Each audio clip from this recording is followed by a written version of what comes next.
night, in a land of towering mountains lived a tiny dragon named Flicker. Unlike the other dragons, who roared and breathed mighty flames, Flicker was very shy. He'd hide behind big rocks whenever anyone came near. His biggest worry, he couldn't roar fire like the others.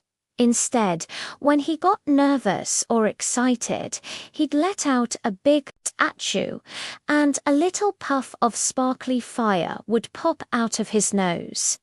He felt so embarrassed.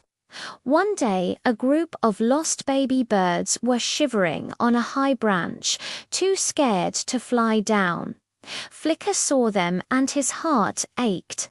He wanted to help, but he was scared too. He took a deep breath and achoo.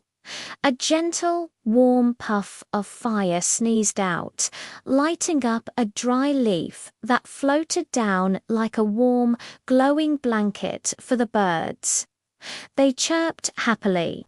Flicker realized his sneeze wasn't silly, it was special. Being brave wasn't about being loud, but about being kind. Thanks for watching. Don't forget to like and subscribe for more stories.